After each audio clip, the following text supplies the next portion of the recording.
প্রিয় দর্শক, স্বাগত জানাচ্ছি সুরমা টিভি 24 এর নিয়মিত আয়োজন আজকের শীর্ষ সংবাদে। আমি হাবিবুর রহমান। শুরুতেই জানিয়ে দিচ্ছি আজকের দেশের শীর্ষ সংবাদগুলি।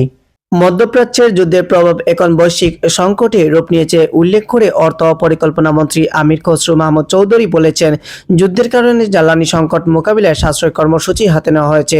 সরকার থেকে সাধারণ মানুষ পর্যন্ত সবাইকে এতে অংশ নিতে হবে এবং জ্বালানি ব্যবহারে সাশ্রয়ী হতে হবে।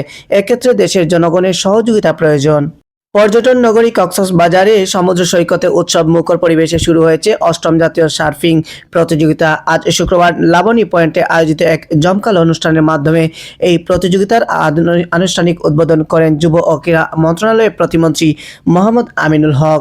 স্থানীয় সরকার, পল্লী উন্নয়ন ও সমবায় প্রতিমন্ত্রী মীর শাহে আলম বলেছেন, দেশে কোনো ধরনের তেলের সংকট নেই।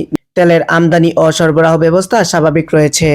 সিঙ্গাপুর জেনারেল হাসপাতালে চিকিৎসাধীন বিএনপির স্থায়ী কমিটির সদস্য ও প্রধানমন্ত্রীর রাজনৈতিক উপদেষ্টা মির্জা আব্বাসকে ক্রিটিক্যাল কেয়ার ইউনিট থেকে ক্যাবিনেট স্থানান্তর করা হয়েছে। জাতীয় সংকটের চিফ হুইপ মোহাম্মদ নুরুল ইসলাম বলেছেন, একজন রিকশা চালকের রিকশা চালানোর অধিকার, একজন কৃষকের চাষাবাদের অধিকার এবং তাদের ঘাম ও শ্রমের যথার্থ মূল্যায়ন পাওয়াই হলো স্বাধীনতার স্বাদ। প্রকৃত স্বাধীনতা মানে হলো জনগণের রুটি রুজির অধিকার ফিরে পাওয়া। প্রিয় দর্শক, আপনারা এতক্ষণ শুনছিলেন আজকের দেশের শীর্ষ সংবাদ। এবার থাকছে আন্তর্জাতিক শীর্ষ সংবাদগুলি। ইরানের সঙ্গে চলমান যুদ্ধ বাড়তে থাকা এবং বিশ্বব্যাপী ক্রমবর্ধমান নিরাপত্তা প্রতিশ্রুতি মোকাবেলায় করতে মার্কিন প্রেসিডেন্ট ডোনাল্ড ট্রাম্প শুক্রবার 2027 সালের জন্য $1.5 ট্রিলিয়ন এক বিশাল প্রতিরক্ষা বাজেটের অনুমোদন চেয়েছেন। ইরান যুদ্ধের কারণে বিশ্ববাজারে জ্বালানির আকাশচুম্বী দামের প্রেক্ষিতে পাকিস্তান সরকার দেশটিতে জ্বালানি তেলের দাম ব্যাপকভাবে বৃদ্ধি করেছে। এর ফলে সৃষ্ট জনদুর্ভোগ কমাতে দেশটির রাজধানী এবং সবচেয়ে জনবহুল প্রদেশ পাঞ্জাবে আগামী 1 মাস সরকারি গণপরিবহন বিনামূল্যে সেবা দেবে। আজ শুক্রবার এ তথ্য জানিয়েছে সরকারি কর্মকর্তারা। ইরান দাবি করেছে, তাদের সামরিক বাহিনী দেশটির মধ্যাঞ্চলে আকাশে একটি মার্কিন F-35 স্টিলথ ফাইটার জেট ভূপাতিত করেছে। এ ঘটনায় যুক্তরাষ্ট্র পাইলট খুঁজে বের করতে সার্চ অ্যান্ড রেস্কিউ অভিযান চালাচ্ছে বলেও জানিয়েছেন তারা। প্রিয় দর্শক, আপনারা শুনছিলেন সুরমা টিভি 24 এর নিয়মিত আয়োজন আজকের শীর্ষ সংবাদের দেশের শীর্ষ সংবাদ, আন্তর্জাতিক শীর্ষ সংবাদ। এবার থাকছে আজকের খেলাধুলার সংবাদ।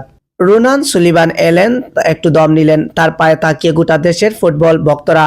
শিরোপা আর বাংলাদেশের মাঝে দূরত্ব কেবল রোনানের গোল শট নিলেন ভারতীয় গোলরক্ষক সুরাজ সিং, ডান দিকে জাপালেন। ততক্ষণে বুঝে গেছেন রোনান পানেনকা শট নিয়েছে, যা আটকানোর সাধ্য নেই কাতার। ক্রিপ গতিতে দৌড়ে এসে এমন আলতো শট নেবেন রোনান, ভাবতেই পারেননি ভারতের অধিনায়ক। বিভিন্ন সময়ে ভারতেরই আরেক বিশ্বকাপ জয়ী অধিনায়ক কপিল দেবের বিরুদ্ধে নানা অভিযোগ তুলেন যুবরাজ। এক সময় ভারতের হয়ে খেলা যুবরাজ মনে করেন কপিল তাকে দল থেকে বাদ দিয়েছে, যা তার ক্যারিয়ারকে ধ্বংস করে দিয়েছে। প্রিয় দর্শক, আপনারা শুনছিলেন সুরমা টিভি 24 এর নিয়মিত আয়োজন আজকের শীর্ষ সংবাদ। এতক্ষণ ধরে আপনাদের সাথে আমি ছিলাম হাবিবুর রহমান। সুরমা টিভি 24 এর পরবর্তী সংবাদ দেখার আমন্ত্রণ জানিয়ে আজকে এখানেই বিদায় নিচ্ছি। আল্লাহ হাফেজ।